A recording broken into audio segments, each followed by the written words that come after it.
તો રાજકોટમાં ફરી એકવાર ભ્રષ્ટાચારના બોલતા પુરાવા સામે આવ્યા છે। રાજકોટ મહાનગરપાલિકા દ્વારા શહેરના 150 ફૂટ રિંગ રોડ પર શહીદ સુખદેવ ટાઉનશીપ તૈયાર કરવામાં આવી છે। 2022માં તૈયાર થયેલી આ ટાઉનશીપ 3 વર્ષમાં જર્જરિત બની જતા કામગીરીની ગુણવત્તા પર સવાલ ઉઠી રહ્યા છે। આવાસ યોજનામાં આંગળી વડે જ લાદીઓ ઉખડી રહી છે, જેને લઈને 30 કરોડ કરતાં વધુનો ભ્રષ્ટાચાર થયો હોવાનો સ્થાનિકોએ આરોપ લગાવ્યો છે।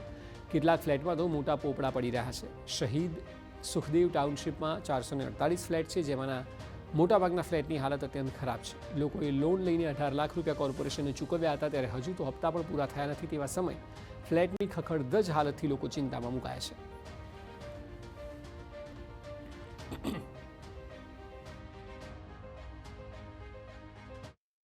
રાજકોટના શીતલ પાર્ક નજીક આવેલ શહીદ સુખદેવ ટાઉનશીપ છે કે જ્યાં 3 BHKના આવાસ છે તે તૈયાર કરવામાં આવ્યા છે, પરંતુ અહીં કામગીરીને લઈને સ્થાનિક લોકોમાં ભારે રોષ છે તે જોવા મળ્યો છે। તમે દ્રશ્ય જુઓ કે જે પ્રકારે જે લાદી છે કે તેનું જે બાંધકામ છે તે ખૂબ જ નબળી ક્વોલિટીની કરવામાં આવ્યું છે ને તેને કારણે જે સ્થાનિક લોકોના ઘરમાં જે લાદી નાખવામાં આવી છે તે લાદી પણ એટલી હલકી ગુણવત્તાની છે કે જે તૂટી ગઈ છે।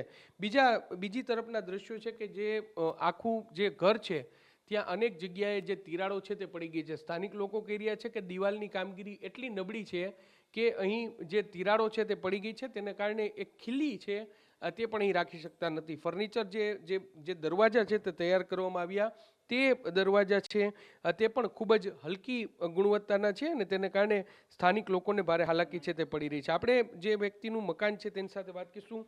શું કહેશો તમે કામ કરો છો, જે ઘરની હાલત શું છે તમારા અત્યારે હું CNC મશીનમાં જોબ ઉપર જાઉં છું, બરોબર। આ અમને શાંતિ આવાસ મળ્યો, અમને ખૂબ રાજી થયા હતા કે અમને મળી ગયું મકાન, આશરો થઈ ગયો, બરોબર। પહેલાં અમે ભાડે રહેતા હતા, પણ આ વસ્તુ અમારી સાથે અત્યારે જે થઈ છે એ તમને તમારા માધ્યમથી જણાવીએ છીએ કે સરકાર અમને જે કંઈ ફાળવણી કરી છે તે આ વસ્તુ જુઓ તમે કેટલી અમારે આમાં કઈ રીતે ઉપયોગ કરવો। અમારે દરરોજ છોકરાઓ લેડીઝને પ્રોબ્લેમ પડે છે। આ વસ્તુ હવે રિપેર કરાવશું તો અમે તો જે કંઈ 18 લાખ ને 60,000 ચૂકવા છે સરકારને, એથી વધારે જ અમને આ કિંમતમાં મકાન પડવાનું છે।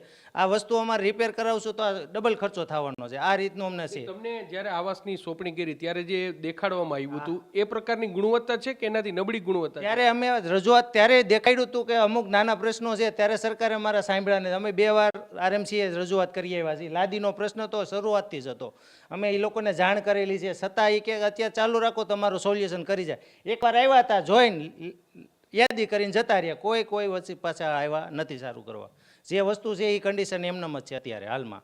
જે પોપડા પડે છે, તિરાડું છે, આ નુકસાની છે, એ બધું સ્ટાર્ટિંગથી જ આપેલું છે। આમાં ચોખ્ખું દેખાય છે કે આ લોકોએ અમને જોવા બતાવ્યા વગર આપી દીધેલું છે। એટલે ભ્રષ્ટાચારથી એવું લાગે છે તમને? દેખાય જ છે કે આ વસ્તુ અમને અમારા જે કંઈ મૂળ કિંમત આપેલી છે એમાં અમને પૂરું વળતર મળેલ નથી, એવું અમને ચોખ્ખું દેખાય છે।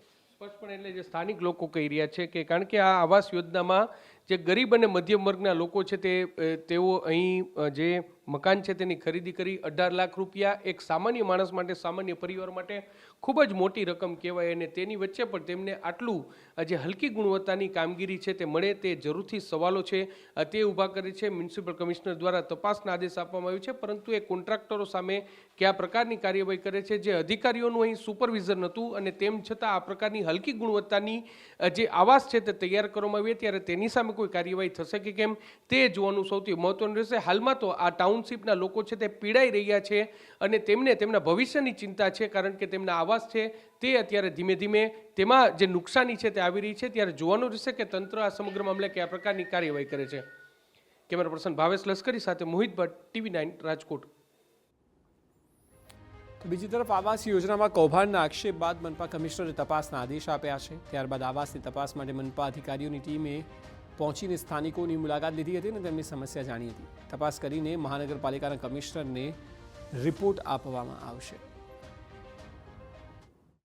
બાબતમાં અમે એન્જિનિયરને સોંપ્યું છે, પણ હું આપને કહું કે DLPનો પીરિયડ પણ એ કામમાં પતી ગયો છે। આ મારી પ્રાઇમરી માહિતી મુજબ એ કામ પતાઈ ગયું, દેવાઈ ગયો, પછી DLP જે ડિફેક્ટ લાયબિલિટી પીરિયડ આવે એ પણ પૂર્ણ થઈ ગયો, પરંતુ અત્યારે એની ઉપર બીજી ટેકનિકલ કમેન્ટ ના કરતાં અમારા સ્ટાફને અમે ત્યાં કીધું છે કે આને જોઈ અને હજી જો કદાચ કોન્ટ્રાક્ટરને કે કોઈને કહી શકાતું હોય।